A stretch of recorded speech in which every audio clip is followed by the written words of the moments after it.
Bank തട്ടിപ്പിൽ പാർട്ടിക്കുണ്ടായ വീഴ്ച സംബന്ധിച്ച് CPIM സംസ്ഥാന സെക്രട്ടറി MV ഗോവിന്ദൻ തൃശൂർ ജില്ലാ സമ്മേളനത്തിലെ പൊതുചർച്ചയ്ക്കുള്ള മറുപടിയിലാണ് വീഴ്ച സംബന്ധിച്ചത്. ഗുരുതര വീഴ്ചയുണ്ടായെന്നും ഉദ്യോഗസ്ഥരും ഭരണസമിതിയും അറിയാതെ ഇത്ര വലിയ ക്രമക്കേട് നടക്കില്ലെന്നും MV ഗോവിന്ദൻ പറഞ്ഞു.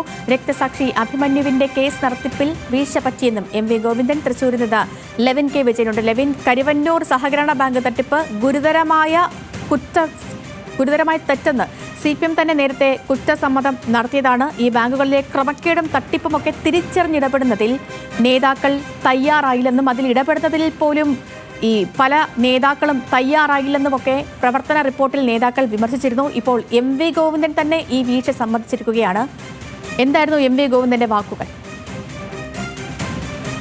കഴിഞ്ഞ 5 വർഷത്തിലേറെയായി CPM-ന് ഏറ്റവും കൂടുതൽ തലവേദനയുണ്ടാക്കുന്ന, CPM-ന് ഏറ്റവും കൂടുതൽ പ്രതിരോധം ഒരുക്കേണ്ടി വന്ന വിഷയത്തിന്മേലാണ് സംഘടനാ ചർച്ചകളിന്മേലുള്ള മറുപടിയിലും വീഴ്ചയുണ്ടായതായി CPM സംസ്ഥാന സെക്രട്ടറി തുറന്ന് സമ്മതിച്ചിരിക്കുന്നത്. പ്രവർത്തകർ ഉന്നയിച്ച വിമർശനം, അതോടൊപ്പം തന്നെ പാർട്ടി സംഘടനാ റിപ്പോർട്ടിന്മേലും പ്രവർത്തന റിപ്പോർട്ടിന്മേലും തെറ്റ് സംബന്ധിച്ചുകൊണ്ടുള്ള റിപ്പോർട്ടുകൾ, ഇതിലെല്ലാം ഒരിക്കൽ കൂടി അദ്ദേഹം ആവർത്തിക്കുകയാണ്. കരുവന്നൂരിൽ ഉണ്ടായത് ഗുരുതര വീഴ്ചയാണെന്ന് CPM-ന്റെ സംസ്ഥാന സെക്രട്ടറി MV ഗോവിന്ദൻ പറയുന്നു.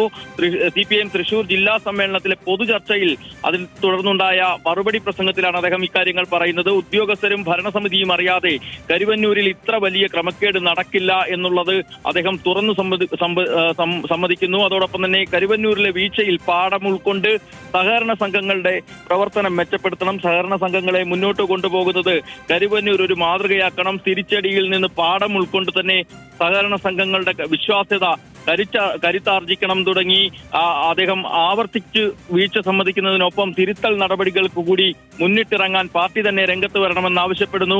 പ്രവർത്തകർ ഉന്നയിച്ച പൊതുസമ്മേളനത്തിലും പൊതു ചർച്ചയിൽ ഉന്നയിച്ച ഏറ്റവും വലിയ വിമർശനം സംസ്ഥാന സർക്കാരിനും ആഭ്യന്തര വകുപ്പിനുമെതിരെയുള്ളതായിരുന്നു.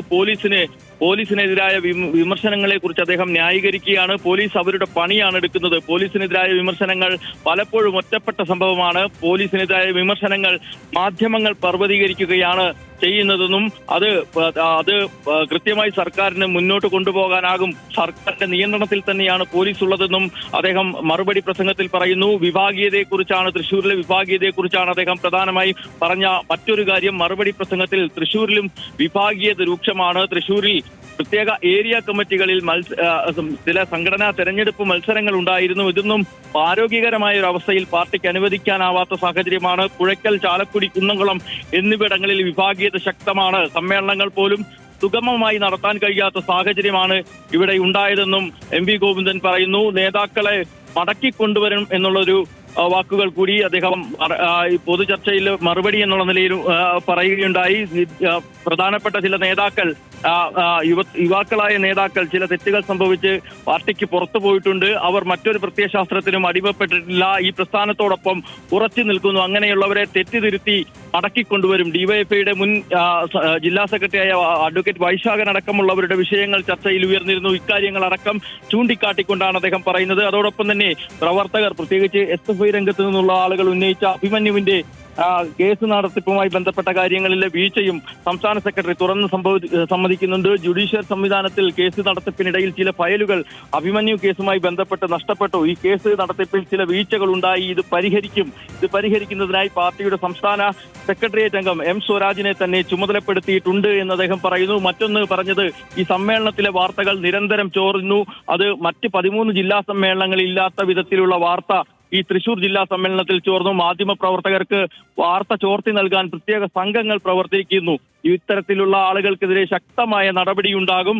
AI ടെക്നോളജി ഉപയോഗിച്ച് വേണമെങ്കിൽ ഇവരെ വെളിച്ചത്ത് കൊണ്ടുവരുമെന്നും അദ്ദേഹം തമാശ രൂപേണ പറയുന്നു. അതോടൊപ്പം തന്നെ പ്രകടന പത്രികയ്ക്കെതിരെ ചില വിമർശനങ്ങൾ ഉയരുന്നു. പ്രകടന പത്രികയിൽ LDF പറഞ്ഞ പെൻഷൻ അടക്കമുള്ള കാര്യങ്ങളും വർധനവും ഒന്നും നടപ്പിലാക്കാനായില്ല എന്ന് ചില പ്രതിനിധികൾ വിമർശനം ഉന്നയിച്ചിരുന്നു.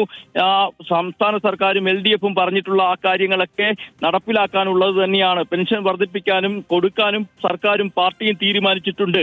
ഇക്കാര്യങ്ങൾ ഇപ്പോൾ തന്നെ മാധ്യമങ്ങൾക്ക് ചോർത്തി നൽകേണ്ട എന്നും തമാശ രൂപേണ അദ്ദേഹം വീണ്ടും ആവർത്തിച്ചു. ഏതായാലും വലിയ വിശാലമായ ചർച്ചയാണ് നടന്നത്. CPM-ന്റെ പോരായ്മകളും കരുവന്നൂർ ബാങ്കിലെ ക്രമക്കേട് ജില്ലയിലാകെ പാർട്ടിയെ പ്രതിരോധത്തിലാക്കിയെന്ന് വൈകിയെങ്കിലും CPM തിരിച്ചറിയുകയാണ്. വിവരങ്ങൾ നൽകുകയായിരുന്നു ലെവിൻ കെ വിജയൻ തൃശൂരിൽ നിന്ന്.